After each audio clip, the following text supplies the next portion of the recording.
ભરૂચ જિલ્લા પંચાયતના આગામી કાર્યકાળ માટે ભારતીય જનતા પાર્ટીએ ઉપપ્રમુખ અને પ્રમુખ પદના ઉમેદવારોના નામ સત્તાવાર રીતે જાહેર કરી દીધા છે।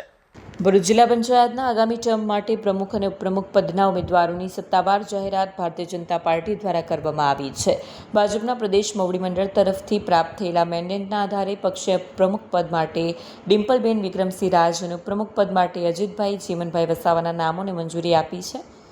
ભાજપના ભરૂચ જિલ્લા પ્રમુખ પ્રકાશ મોદીએ મીડિયા સાથેની વાતચીત દરમિયાન જણાવ્યું હતું કે પક્ષ તરફથી મળેલા મેન્ડેટ મુજબ બંને ઉમેદવારોના ઉમેદવારી ફોર્મ જિલ્લા વિકાસ અધિકારી સમક્ષ સત્તાવાર રીતે રજૂ કરી દેવામાં આવ્યા છે। તેમણે વધુમાં જણાવ્યું હતું કે પ્રમુખ અને ઉપપ્રમુખની વરણી માટેની ચૂંટણી પ્રક્રિયા આવતીકાલે એટલે કે આજે પૂર્ણ થશે। જિલ્લા પંચાયતમાં ભાજપની સ્પષ્ટ બહુમતી હોવાને કારણે બંને ઉમેદવારો બિનહરીફ અથવા જંગી બહુમતીથી વિજયી બને તેવી સંભાવના વ્યક્ત થઈ રહી છે। ભાજપ દ્વારા જાહેર કરાયેલા નામો બાદ જિલ્લા રાજકારણમાં ચહલપહલ વધી ગઈ છે અને કાર્યકરોમાં ઉત્સાહનો માહોલ જોવા મળી રહ્યો છે। વિડીયો જર્નાલિસ્ટ વિરેન્દ્ર પાટીલ સાથે સત્યા ટીવી ન્યૂઝ ભરૂચ।